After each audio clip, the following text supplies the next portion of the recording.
What's up, Commanders fans? Welcome into another episode of Believe in Commanders. I'm your host, Brian Murphy. I'm talking with my guy, Triple A. Triple A, how are you doing, my friend? I'm doing magnificent. I am illustrious. I am luxurious. I am magnificent. Did I say that already? I whatever it is, I love it, and I'm all those things as well because it is a big game week. We're going to get into all things Giants Sunday Night Football. If you listen to our Wednesday episode, we were kind of all over the place with just being back off the bye week and kind of touched on the Giants game. But this is all about the Giants and all about this huge game on Sunday night.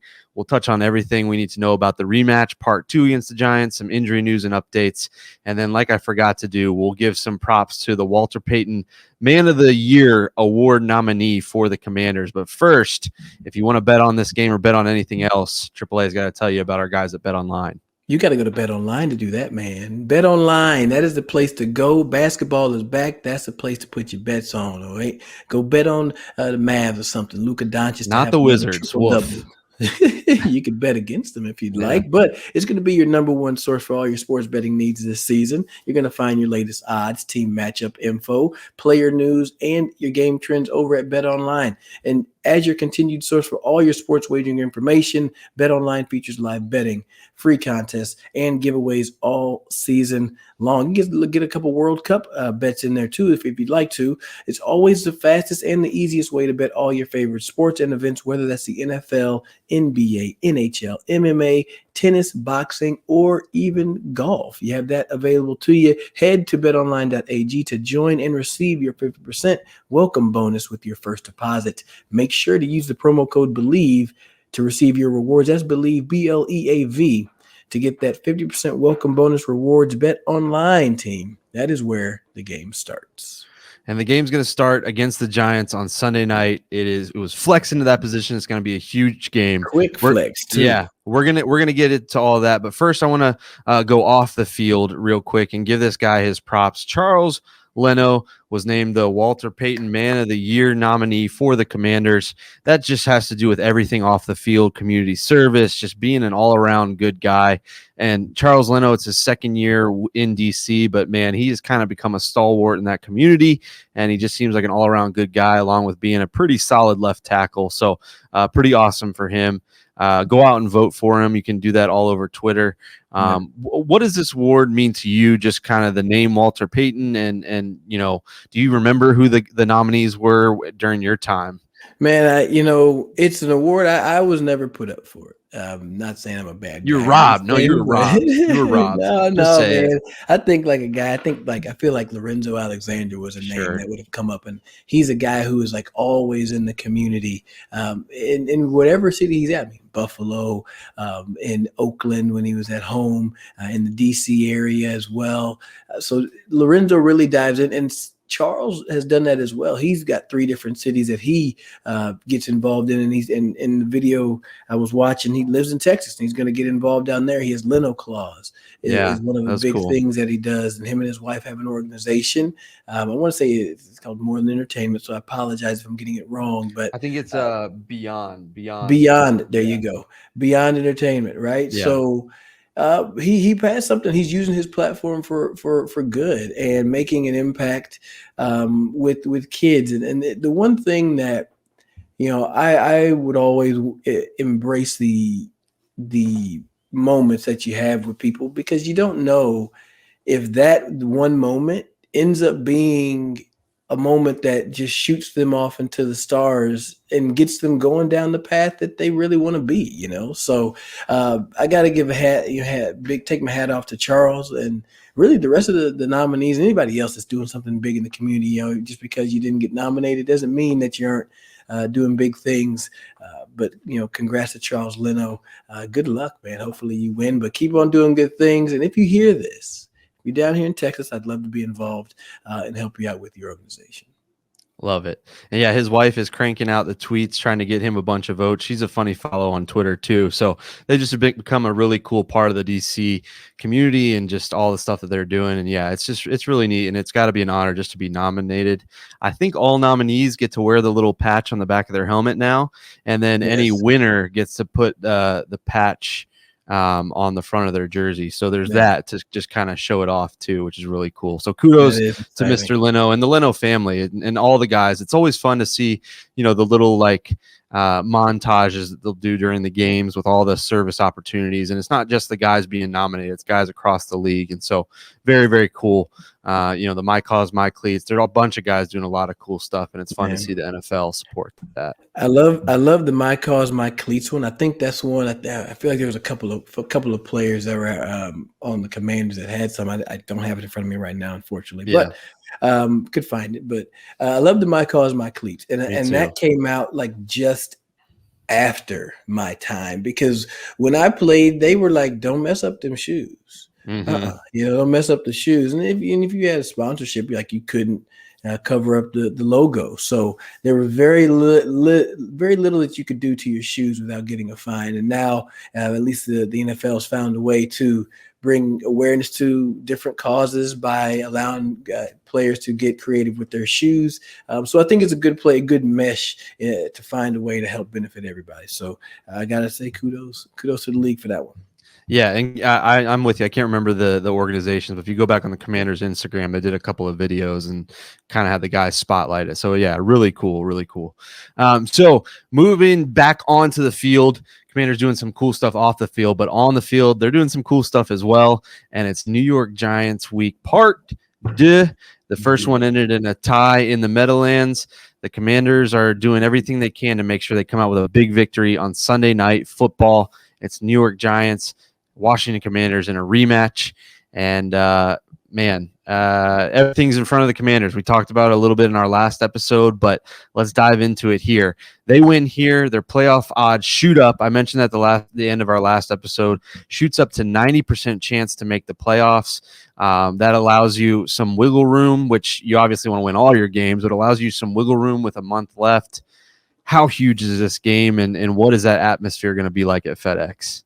The atmosphere needs to be electric. It needs to be absolutely insane. It has to be as if you're playing Dallas for a chance to go to the Super Bowl or something. You know what I mean? Like, you got to bring that type of energy, because to take your playoff chances from 76 or 73% up to 90% just off beating one team, and you still have a few games ahead of you, that's big. That's big. They always say like the next game is the most important game, but I mean, this is the most important game. And we'll say that again next week, but this is the most important game. And if I've ever seen FedEx loud and rocking, this needs to be that times 10. All right, bring the energy, because the lights shine brighter on Sunday Night Football. Yeah, they do. You got the little cam coming in that's watching you huddle. It's all crazy. It's a beautiful experience. You got to bring it as a fan. And you're the only game on too. Everybody's watching, so you want to show out. I hope that everybody realizes the dynamic duo that the Commanders have on the defensive line. I hope Terry starts to get some more credit, which I think he slowly is. But it's a huge chance for the team, and it not only is it a huge chance, for the team to make a name for themselves, it's a huge chance for them to solidify their playoff chances. And I feel like every now and then, with everything that goes on with this organization, the players are asked about the atmosphere at FedEx, and it is what it is sometimes. But it seems like recently they've been asked that, and they're demanding it. They know that these fans are fired up. They've got a good team for a chance. And I think they've said along those lines, especially John Allen, that he wants the place jumping. He wants it bouncing. He wants it to be electric. And, last week you managed, or, 2 weeks ago, you managed a tie on the road. Now go defend your home turf. That's part of it too. And you got to have some chance to do that. You really do. You really do. And the fans, y'all don't understand. Like, it does mean a lot. I remember being at the games where the visiting side would be louder than the home side. That's not a cool feeling. Right. So do not let anybody in blue get up in there. You feel me? Don't let nobody in blue get in the building. I'm so excited. I hope they do some crowd shots, because I feel like the Commanders fans are fired up. It's not often that this team, or not often recently, that this team has been playing meaningful December football. Shoot, I think this is probably the biggest regular season home game in quite a while. Obviously, they had the playoff game against the Bucks a couple years back, but that was COVID year, so there were no fans in the stand. So it really could It really could. That was the Taylor Heineke game was in front of nobody. If you remember, Oh gosh. don't take me back there, but this could be the biggest game with fans with that little added, asterisk bonus there in years, and I'm excited to see what it's like. Yeah, that's gonna be fun. It's Yeah. gonna be fun. I was trying to see if they had a theme game for it, but I uh, don't. Yeah, I can't remember if they do. It's probably just "Go beat the Giants" should be the theme. yeah, win. We dove into it a little bit. The Commanders seem to largely be getting healthy outside of Tyler Larson. I think you and I agree on the biggest name that could be back, and he's been practicing this week, at least limited through Wednesday. And we think that he can make a huge impact. He wasn't in that first Giants game. Tell us about that guy. You're not talking about Chase Young. You're talking I'm about not. Benjamin I'm St. not. Jude. That's Glad we're on the right. same page because that could have been real awkward if I would have No, went no, this no. way. If I'd have zigged and you'd have zagged, but we were both on the same I, page. I was I was throwing the ball near the hoop. I knew you were going to slam it home. I Yes, didn't even have a indeed. Yes, question. indeed. I ain't even questioning if my knees were gonna fail me or not. But hey, I'm up here, we slamming it. Benjamin St. Juice, he means a lot to this defense. And Yep. I think it comes down to the fact that you look at when Darius Slayton, he made a couple of big plays against the Commanders last week. He was able to pick on the young fella Christian Holmes, Can you Danny hear me Johnson as nodding? Because I'm well. just nodding. I'm just Yeah, I see nodding. you. I see you nodding, and all that tells me is when I watched it. Frankly, when I watched the tape of New York against Dallas, the only time they went deep was to Darius Slayton. He's their 50-50 ball guy. He's the one they're going to throw the ball up to.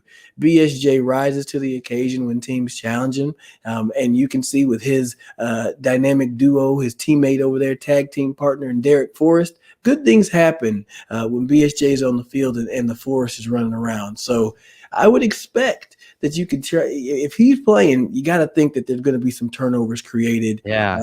He's going to help negate some of that deep passing game and really limit what Daniel Jones is ready to do.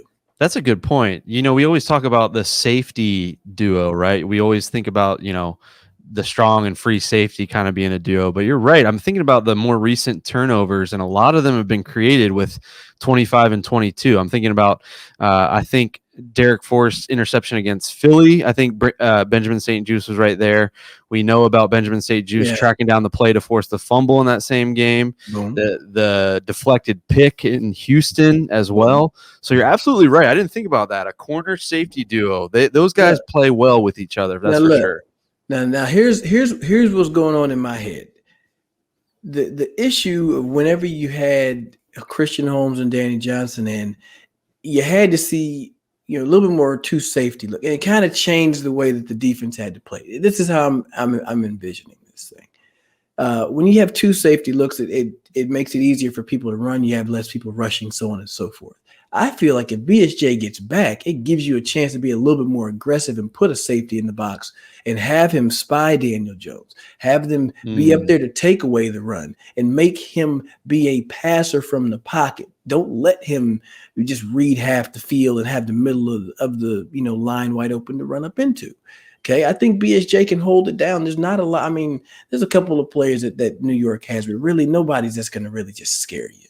Yeah. Right? You shouldn't let no offense, but shouldn't let Darius Slayton beat you. If Darius Slayton beats you and makes you win, and New York wins off of that, then I mean, hey, that is what it is. Because it's not going to be. You can't let it be Saquon, and you sure as hell better not let Daniel Jones run around here like he Jalen Hurts. If you shut those two things down, I figure the people on the outside going to hold it down. Yeah, and I'll admit it. I didn't know that it would be that big of a deal to lose BSJ, but you're right. In the first Giants game, he was sorely missed, and there was actually, I think Darius Slayton made the catch in overtime to take the Giants into field goal range to even get the 58-yarder off for Graham Gano, and part of me thinks that if Benjamin St. Juice was in there, that wasn't happening, along with a couple of big plays that he had earlier in the game. So yeah, he's huge, and you don't want to put it all on one player, but it's nice that you can. It's kind of like in a World Series matchup, right? Game one, you throw a starter, and it's okay. He gives up 3-4 runs. You're able to eke one out, or in this case tie. But it's pretty sweet to come back in game 4 after game 3 and throw a total different wrench in things when you have your one of your solid guys available. And that to me is Benjamin St. Juste, and I think that he's going to play a huge part in it if he can play. Yep, I think so too. He's not afraid to get dirty and tackle and hit, and I think he brings an identity to the defense. He helps bring and add to the identity. They like big people. They didn't mess with Kendall Fuller last game. They didn't mess with Kendall Fuller. They only threw to one side, and it was away from 29. So I mean that's what's going to end up happening over there. So hopefully the Commanders are getting healthy. It seemed like there were not. We're doing this on Wednesday. I'll be honest. There were not any DNPs. There were nobody that didn't practice. They were all limited, which means a bunch of guys were coming back. Montez Sweat, James Smith-Williams were in the concussion protocol. Antonio Gibson, I think, was limited. But there is kind of not the elephant in the room. I don't think it's a huge deal. I think we've always said that he's kind of an added bonus if you get him at all. But Chase Young, it seems like there's some indications, there's some optimism that he might play. I'm not really convinced. I feel like we've been hearing that for the last few weeks, so I don't know what makes this week different. But what are your thoughts on Chase Young? And should he play? Obviously we know the impact that he can make, but should he play? How does he affect this team? Or what are your thoughts if a guy has not been there and now is going to make his debut with a month left? I feel like if you're going to be able to bring an impact and bring some value to the team, then I think he should play. If they're slow playing it because they're not 100% certain, then that's fine. But you got to think about the gamesmanship behind it. Teams would have the biggest sigh of relief if you just were like, you know what, we're just going to put him on IR. And yes, the defense is good now. But I can tell you got to at least think about things differently if they say 99 is getting on the field. Yeah. At least the offensive coordinator has to think, let's keep a tight end in if 99 is in. That takes an extra receiver out of what you're trying to do on third downs. And for me, I feel like it's more of a gamesmanship thing. You kind of got to be you don't want to play your hand all the way. If Chase Young is healthy enough to play, and like we can go get a 90% chance to make it to the playoffs, why wouldn't you put him out there? Yeah. Why wouldn't you? I'm kind of getting there too. I feel like there were other opportunities, and maybe it made sense to take him through the bye. I just won't believe it till I see it. So I'm hoping that he's out there. As far as I looked quickly on Twitter, I don't think he was listed as having an injury designation. I think that that kind of is obvious. Do you see him on there? Well, I went to what the Pro Football Focus. This was updated. This is updated back on 12/2 though. So obviously with that bye week, they haven't had to send anything in. So his was questionable, and he was limited participant. So, I mean, right now it's a 50-50 thing. Like, hey, I've been saying it. I think the best way to go about it is pitch count. You activate him, you put him out there, and you say, we're going to put you in situations that are purely passing situations. Well, I'm looking at Ben Standig an hour ago. This is Wednesday afternoon, and he is not listed. So they're not listing him with an injury. That doesn't mean that he's not taking a day off or anything, but I think you have to list that. So it makes me think that it's now just getting game ready. And so we'll see. If you had to put in a bet on Bet Online, I don't know what the odds would be, but if you had to pick yes or no and put $20 down, what are you saying Chase Young plays? Even if it's for 5 snaps, does he play on Sunday? I feel like I'd be willing to throw $20 at that. Okay. I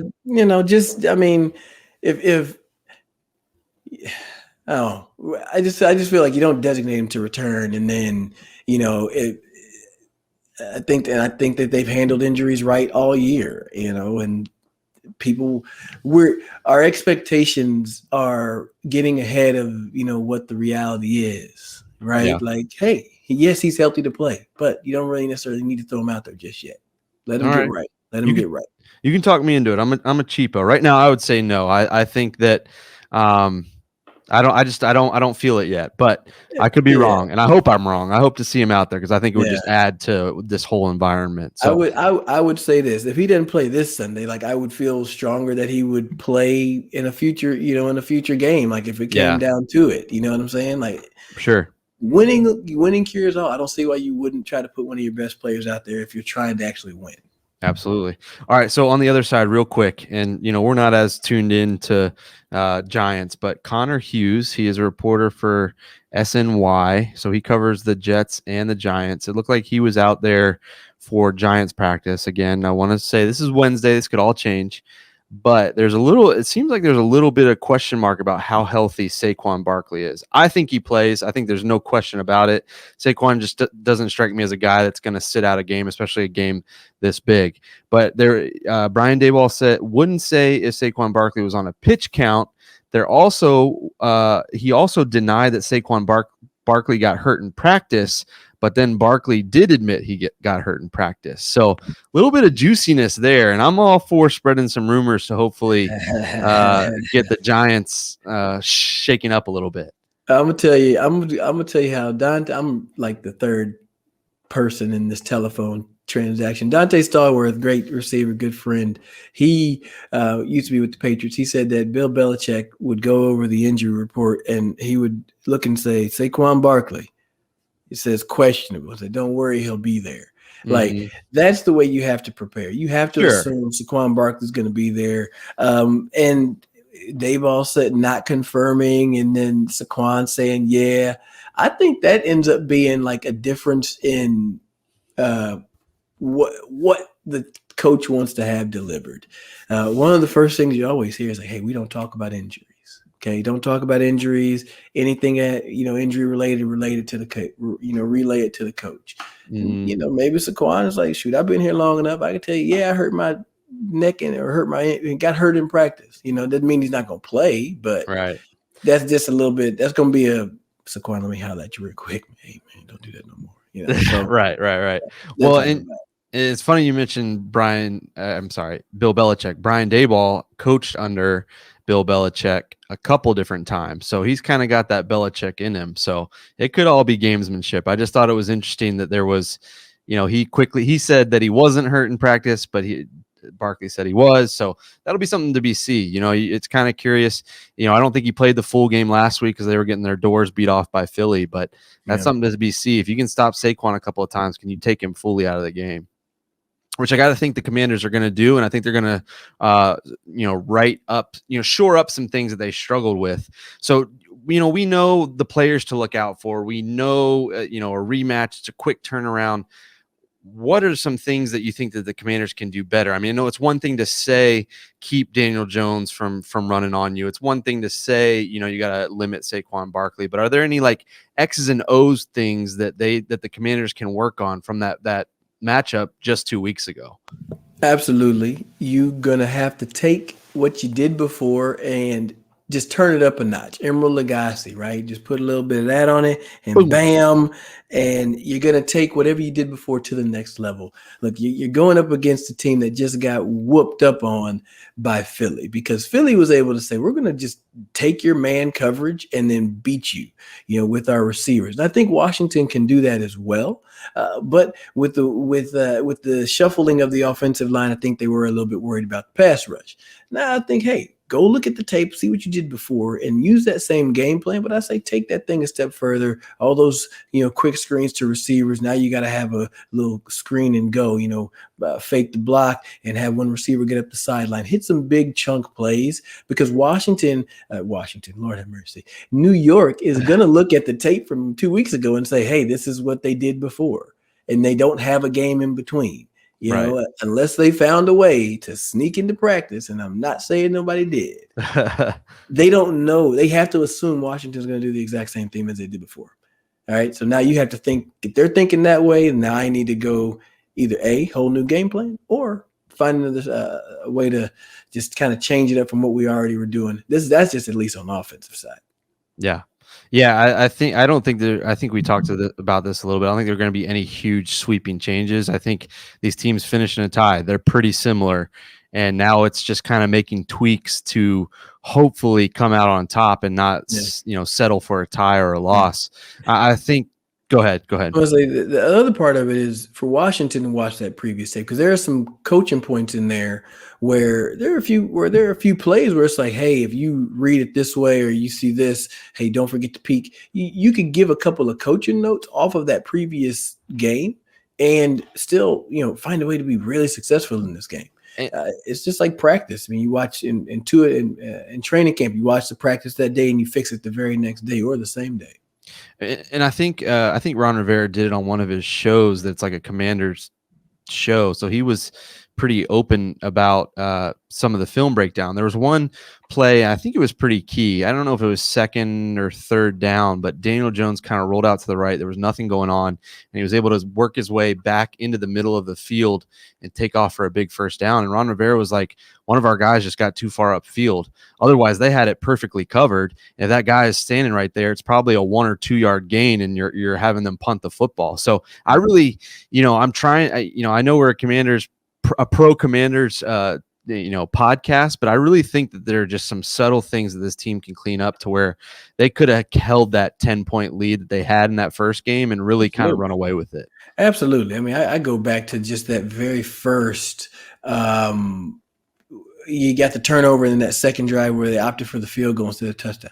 I'd go back and be a little bit more aggressive. I think that if they were aggressive in the beginning, I think you can crush that team's soul. And you can take away all the things that they were able to do. They were able to play more to their tempo and play more to their style, if you will, in that first game. And that's because you didn't put the pressure on them. You have to put the heat on that team. They've got 3 options. It's Saquon Barkley, Darius Slayton, and Daniel Jones. And I think bringing BSJ back allows, maybe Cam Curl to get into the box a little bit more and help lock down the running game and make it more difficult on Saquon. Make it the Daniel Jones passing from the pocket game. And I think if you're doing that, you're probably going to be in a pretty good position. Yeah, I think there are a couple of keys to the game, and I don't know if you have any others. I'm going to throw one in here. I think along those lines, it's not necessarily how you start, because you started up 10-0 on this team, but it's how you follow up to whatever that first wave is. The Giants are going to be motivated too. They have it all out in front of them as much as the Commanders do. If the Giants come down a 8-play, 75-yard drive to score a touchdown, how do you follow it up? I think that's largely been what has made the Commanders so successful. Commanders turn the ball over early on against the Eagles. Eagles punch it in. Commanders follow up with a 75-yard drive to tie. So it's not, to me, as much as what you do to start the game. A lot of times I feel like you hear start strong. Well, I'd rather you finish strong. Start okay and finish strong.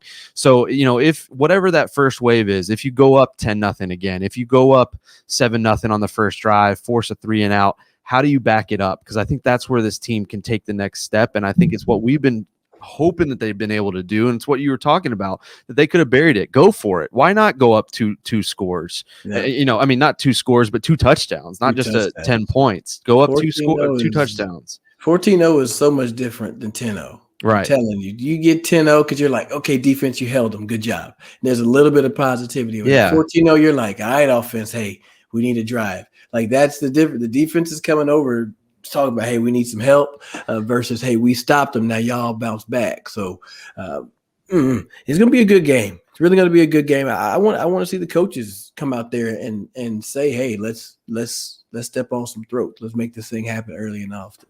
Yeah, me too. I love it. And the Eagles just did it last week. I think you can break these Giants pretty easily. I don't think the Commanders, pound for pound, are as talented as the Eagles, but I think, like you said, they have some of the same tendencies and capabilities. I think the Eagles scored on a 4th and 7 play. If that's what it takes to go up 2 touchdowns, let's make it happen. You're named Riverboat Ron for a reason. Maybe it was overblown a little bit, but go trust your team to make a play when you need it to, because they've done that already this season. So I'm with you. That's a great point. I agree. No, I agree 100%. All right. Well, that's it. I mean, there's not, we can sit here and talk about it for hours and hours, but these two teams know each other. We saw part one. Now it's part two. It's a chance for the Commanders to really, take hold of this thing and go achieve something and go get into the tournament. So, any closing thoughts as we get closer to Sunday Night Football? Hopefully, this has helped you guys kind of ease through these last couple of days as we get to the weekend. But AAA, any closing thoughts?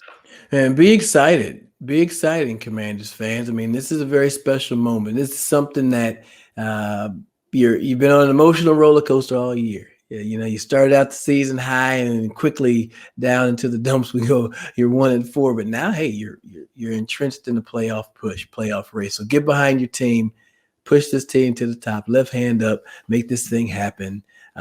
Be excited, man. Good things are happening up there. That's right. So hopefully we're our next episode we'll do our picks, but then the next Commanders related episode, hopefully we're talking about a big win and the Commanders sitting with a 90% chance to get into the playoffs.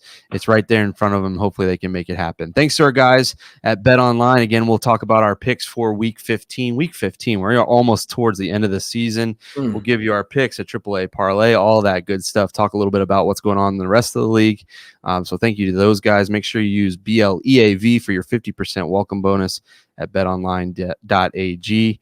And yes, then, of course, listen, watch, all different, all areas. That everywhere. Wherever you at, if you're in the car, you may catch us on Sirius, tune in radio, stream all streaming platforms, share it with a friend, wrap it up, give it as a gift. Do anything that you can. Share this with somebody that you love. That's right. We're getting to be Christmas time. It's a great point. Great time. What do you want? What do you want for Christmas? Let me ask you that. What do you want for Christmas? I want the Commanders to solidify a playoff berth so I can happily wear my new Commanders gear for a playoff game. That's what I want. I'm being serious. Like, I've already asked for like a Commanders hat because I don't have any of the new gear. I just want to be able to wear it with pride the first week or two at least of 2023. I got you. Okay, all right. I wasn't necessarily saying it had to be Commander. Oh, right? that in general. That's honestly it. If somehow someone wants to give me a new Apple Watch, this one's old. But other than that, it's probably Commanders related. How about you? Man, for me, oh goodness, I think I actually told my mom that I was gonna want some blinds. I need to get some new blinds in the house. It's fun being an adult, yeah. Adulting 101, folks. I tell you, stay young, friends. No, I'm still young, but I need some blinds in the living room. So I'm probably go get a gift card somewhere so that I can get some blinds.